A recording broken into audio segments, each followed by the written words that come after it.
வணக்கம் மக்களே, welcome back to நேற்று இன்று நாளை. இன்னைக்கு நம்ம வீடியோல புட்நெல்ல பொடி, அதாவது பொட்டுக்கடலை பொடியோட ரெசிபி தான் பார்க்க போறோம். பேச்சுலர்ஸா இருந்தீங்கன்னா இந்த ரெசிபி உங்களுக்கு ரொம்பவே யூஸ்ஃபுல்லா இருக்கும். எங்கேயா டிராவலுக்கு போகணும்னாலும் இந்த மாதிரி பொடி பண்ணி நம்ம எடுத்துட்டு போனா டக்குன்னு சாதத்துல போட்டு பிசைஞ்சு சாப்பிடலாம்.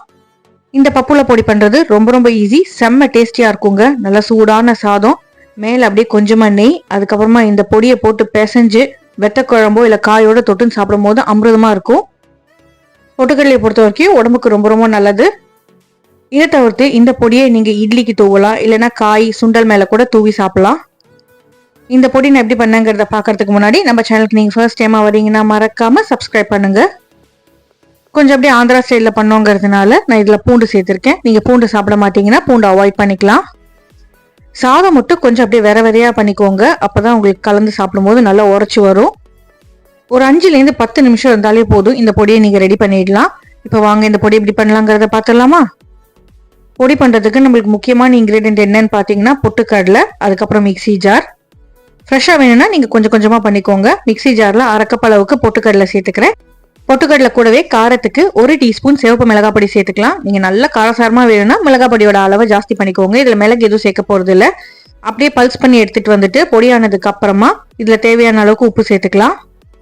உப்பு சேர்த்துட்டு மறுபடியும் ஒரு தடவை பல்ஸ் பண்ணிக்கோங்க. 3லேருந்து 4 பல்லு பூண்டை அப்படியே தட்டி ரெடியாக எடுத்து வச்சுக்கோங்க.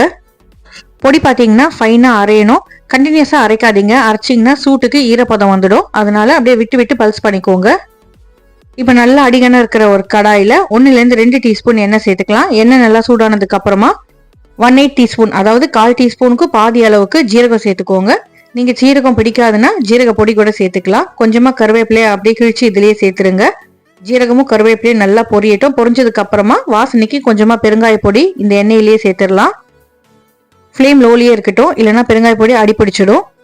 இப்போ நம்ம இதுல இடிச்சு வச்சிருக்கிற அந்த பூண்டை சேர்த்துட்டு பூண்டை நல்லா பொன்னிறமா பொரியிற வரைக்கும் நம்ம வதக்கிக்கணும். பொன்னிறமா பொரிஞ்சதுனாலே பூண்டோட பச்சை வாசனையும் நம்மளுக்கு போயிடும். ஃப்ரைட் கார்லிக் பார்த்தீங்கன்னா நல்ல ஒரு ஃப்ளேவர் கொடுக்கும். கிரன்ச்சியா இருக்கிற இந்த கார்லிக் கூட நம்ம அரைச்சி வச்சிருக்கிற பொடியை சேர்த்துட்டு நீங்க அடுப்பு ஆஃப் பண்ணிடுங்க. அடுப்பு ஆஃப் பண்ணிட்டு நல்லா மிக்ஸ் பண்ணிக்கலாம். அடுப்பு ஆன்ல இருக்கும் போது நீங்க மிக்ஸ் பண்ணீங்கன்னா நம்ம பொடியுமே கருகிடும். அதனாலதான் நீங்க கார்லிக் பொரிஞ்சதுக்கு அப்புறம் டக்குன்னு அடுப்பு ஆஃப் பண்ணிடுங்க. இதுலயே 1/2 டீஸ்பூன் அளவுக்கு மல்லிப்பொடி சேர்த்துக்கிறேன். இப்போ இது எல்லாத்தையும் நல்லா கலந்து விட்டுக்கலாம். நம்ம சேர்த்துக்கிற பூண்டு பாத்தீங்கன்னா இந்த பொடியோட ஈவனா ஸ்ப்ரெட் ஆகணும். மிக்ஸ் பண்ணி விட்டீங்கன்னா ஒரு ஈரத்துக்கு உருண்டை கட்டுற மாதிரி இருக்கும். அதையுமே உடச்சு விட்டுருங்க. பூண்டெல்லாம் நல்லா பொறப்பொறன்னு இருக்கிறதுனால நீங்க தேய்ச்சி விட்டீங்கன்னா பொடியாயிடும். நல்லா கலந்து விட்டதுக்கு அப்புறமா அந்த பூண்டோட ஃபிளேவர் இந்த பொடியில இறங்கி சாப்பிட்றதுக்கு சூப்பரா இருக்கும். இந்த பொடியை பொறுத்த வரைக்கும் நீங்க மிக்ஸ் பண்றதுல தான் ஃப்ளேவரே இருக்கு.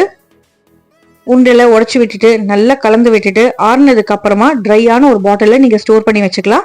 எப்போ தேவையோ அப்போ நல்லா சூடான சாதத்து மேல போட்டு நீங்க பிசைஞ்சு சாப்பிட்டீங்கன்னா சூப்பரா இருக்கும்.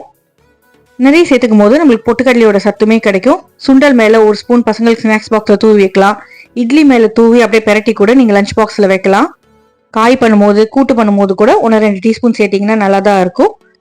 ரொம்ப ஈஸியா பண்ணக்கூடிய இந்த பொடியை நீங்க உங்க வீட்டுல ட்ரை பண்ணி பாருங்க. ட்ரை பண்ணி பார்த்துட்டு எப்படி வந்ததுங்கிறத எனக்கு மறக்காம கமெண்ட்ஸ்ல சொல்லுங்க.